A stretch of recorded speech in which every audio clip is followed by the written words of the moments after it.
जिनके पूर्वजों का जन्म हुआ वे कहलाते हैं राजस्थान, पर उनमें भी माहेश्वरी एक विशेष वर्ग है जिन्हें देवों के देव महादेव से विशेष आशीर्वाद प्राप्त है।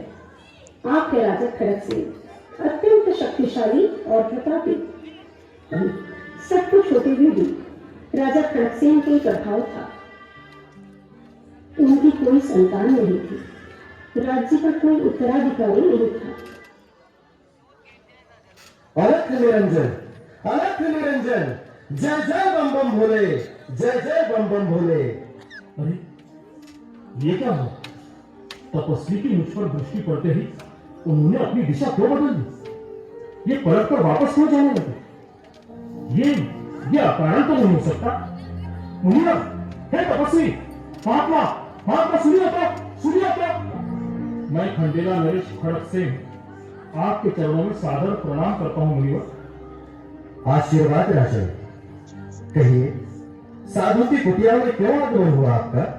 मेरे अंतर्मन में एक सवाल है जिसने मुझे व्यथित कर रखा है मुनिवर। क्या आप मेरे मन की दुविधा दूर करने में मेरी सहायता करेंगे? ऐसी क्या बात है राजन?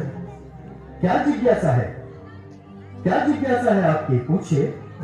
मुनिवर, मेरा सौभाग्य है कि आप जैसे तपस्वी मुझे सत्य का दर्पण दिखाए, मुझे बड़ा दोष बताए।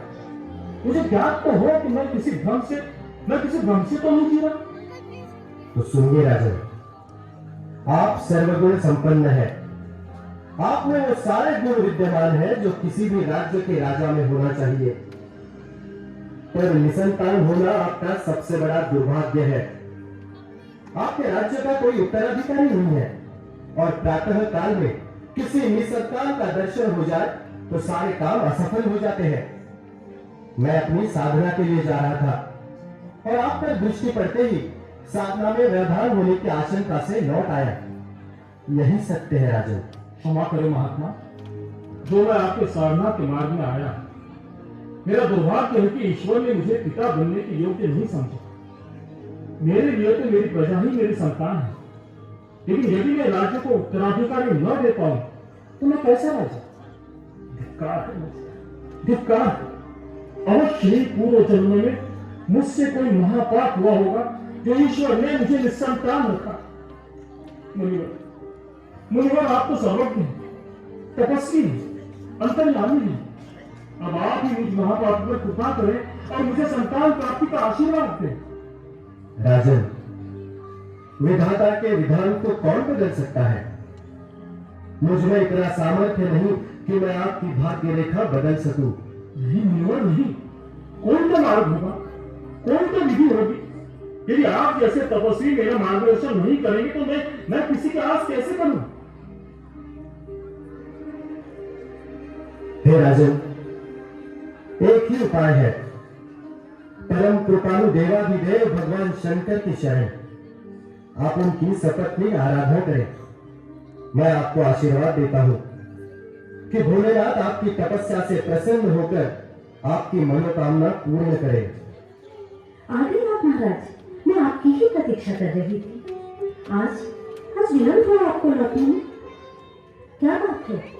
आज आप उदास हैं, चिंतित हैं। सब ठीक तो है ना? प्रजा को कोई समस्या है क्या? क्या कोई और बात है? नहीं महारानी, कोई बात नहीं। महाराज, कृपया मुझे सच बताएं। कोई बात तो अवश्य है जो आप मुझसे छुपा रहे हैं।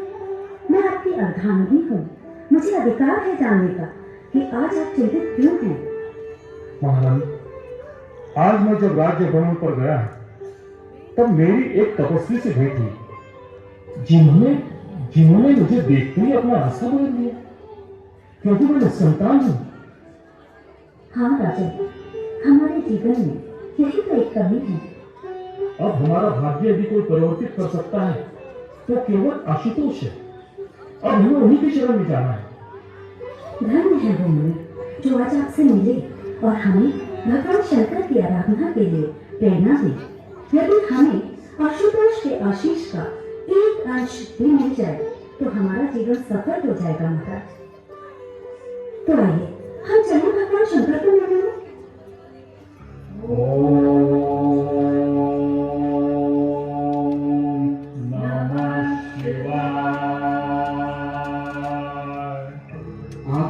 खोलो लक्ष्मी, आंखें खोलो। प्रणाम देवाधिदेव, प्रणाम। प्रणाम भोलेनाथ। मैं तुम दोनों की तपस्या से अति प्रसन्न हूँ। वत्स, तुमने सच्चे मन से हमारी आराधना की। अब तुम कहो क्या चाहते हो और तुम्हें जो चाहिए वो मांग लो। आप तो अंतर्यामी हैं प्रभु, आप सर्वज्ञ हैं। आपकी कृपा से क्या नहीं है हमारे पास? बस नहीं है तो इस राज्य का उत्तराधिकारी। कृपा करें दीनानाथ, हमारी विनती स्वीकार करें और इस राज्य को उत्तराधिकारी प्रदान करें। तथास्तु। मैं तुम्हें वरदान देता हूँ कि शीघ्र ही तुम्हें पुत्र रत्न की प्राप्ति होगी। धन्य है आप भोलेनाथ, धन्य है।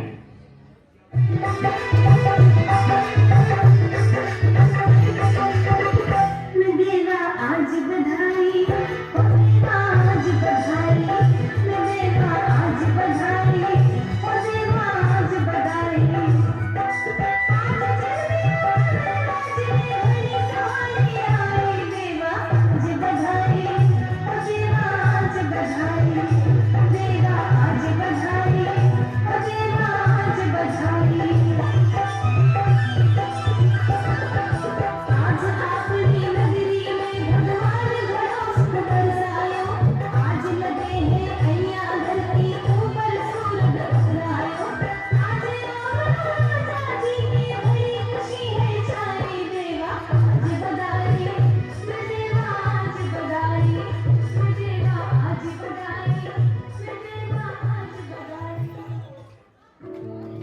बधाई हो राजन, बधाई। महारानी, आपको भी पुत्र जन्म की बधाई। आपसे प्रार्थना है, राजकुमार के भविष्य के विषय में हमें बताएं। राजन, राजकुमार के जन्म के समय ग्रहों और नक्षत्रों की जो स्थिति थी उससे यह बात निश्चित है कि राजकुमार आपकी तरह तेजस्वी, गुणवान और बलवान होंगे। परंतु क्या गुरुदेव? एक संभावित संकट से आपको अवश्य अवगत कराना चाहूंगा राजन। वो क्या बोलते, शीघ्र बताइए। राजकुमार की आयु। क्या हुआ गुरुदेव? राजकुमार की आयु तो माँ का हृदय भयभीत है, शीघ्र बताइए। राजकुमार वैसे तो दीर्घ आयु के हैं, परंतु 21 वर्ष की उम्र के बाद यदि वो उत्तर दिशा पर स्थित पर्वत पर गए तो उनका मृत्यु योग है। इसलिए आपको यह ध्यान रखना होगा कि वो उस पर्वत की ओर कभी न जाए। ईश्वर पर विश्वास रखो राजन। ये जब तक का विषय नहीं, केवल सतर्क रहने की आवश्यकता है। जैसा आप कहें गुरुदेव, हम कभी राजकुमार को उत्तर दिशा की ओर नहीं जाने देंगे। मुझे आज्ञा दीजिए राजन। प्रणाम गुरुदेव, पुनः पधारिएगा। युवराज की जय हो, युवराज की जय हो। सुजान कुंवर यशस्वी हो। देखो, समय बीतते समय नहीं लगता। कल की सी बात है जब राजकुमार का जन्म हुआ और हमने उत्सव मनाया था, और आज हमारे राजकुमार युवा हो गए। फालतू की बातें छोड़ो और राजकुमार ले जाने की तैयारी करो। राजकुमार लोग ब्याह मंडे हुए। बाबो सारी बात सुने सुमक करके जाई, रख दिया बड़ा सर में मोतिया राजकुमार भाई। तू साच मोर सुनो, बनाने वाली प्यारी। तू साच मोर सुनो, बनाने वाली प्यारी। मैं भैया ले रुमाल रंगो प्यारा गजरा भारी।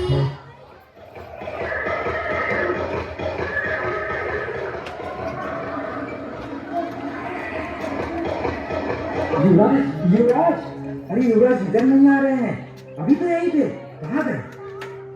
अरे वो पर्वत पर, अरे वो पर्वत की ओर देखिए युवराज। जल्दी चलो, उन्हें वहां से शीघ्र वापस लाना होगा। हाँ, आवाज नहीं। तुम सब लौट जाओ, मैं आता हूँ। कौन हो तुम लोग? कहाँ से आओ? हमारी तपस्या में वरदान डालने। प्रणाम मुनिवर, मैं युवराज सुजान सिंह और ये मेरे 72 उम्र। अरे हो गए तुम क्या, क्यों की युवराज? और यहाँ हमारी तपस्या भंग करने क्यों आए हो? और इसमें सोच, ये तुम्हारा राजमाल नहीं है। जो तुम्हारी जो इच्छा हो वो करो। मुनिवर क्षमा कीजिए, पर मैं यहाँ शिकार पर आया था।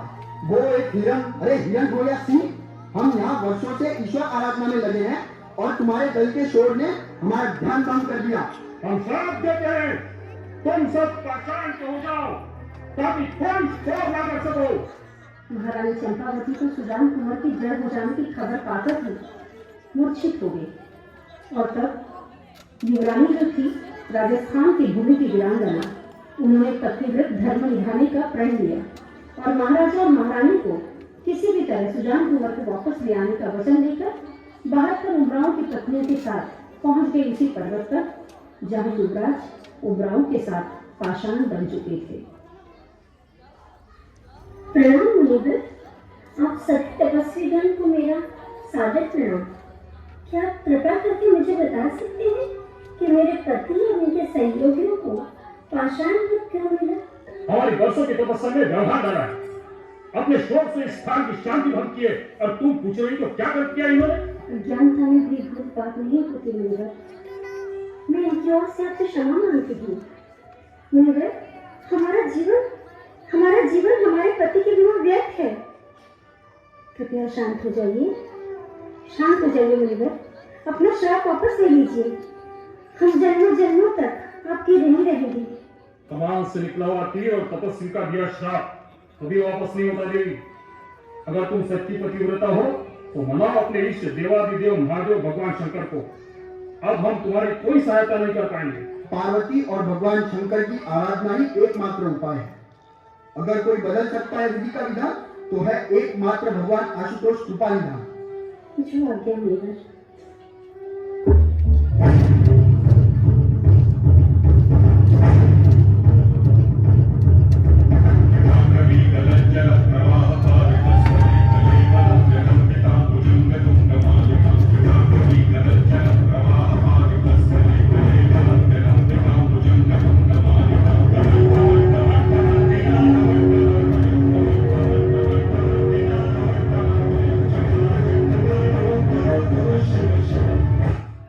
उठो पुत्री, आंखें खोलो, हम तुम्हारी आराधना से प्रसन्न हैं। प्रणाम भोलेनाथ, मुझे आपके दर्शन प्राप्त हुए। हे भोलेनाथ, हे प्रभु। आयुष्वती भव पुत्री। जगत जननी माँ, आपके चरणों में सादर नमन। अखंड सौभाग्यवती भव पुत्री। अरे अरे पार्वती, आपने यह कैसा आशीर्वाद दे दिया युवरानी को? क्षमा करें प्रभु, अनायास ही अखंड सौभाग्य का आशीष मेरे मुख से निकला। मगर आपको क्या ज्ञात नहीं?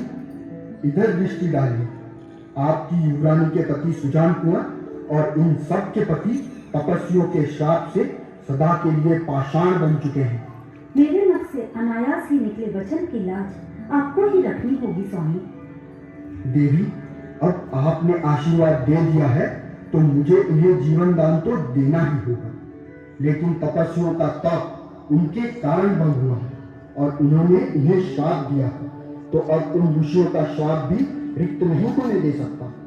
अतः अब ये जीवित तो हो जाएंगे, परंतु इन्हें अपना वर्ण त्यागना होगा, क्षत्रिय से वैश्य बनना होगा।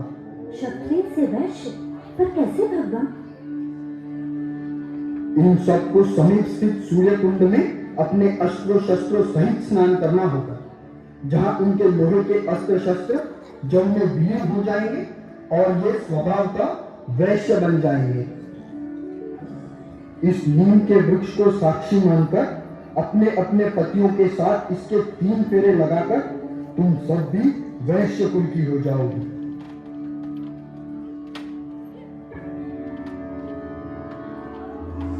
ठीक है माते, नवविवाहित वधुओं को यह मेरे आशीर्वाद स्वरूप सौभाग्य चिन्ह के रूप में हाथी दांत की चूड़ियां हैं। तुम सब इनका वरण करो। तो यह थी हमारी क्षत्रिय से वैश्य और वैश्यों में श्री भगवान महेश का आशीष अंश प्राप्त कर महेश श्री बनने की दंड कथा। और ये शब्द का अपभ्रंश हो हम माहेश्वरी बन गए।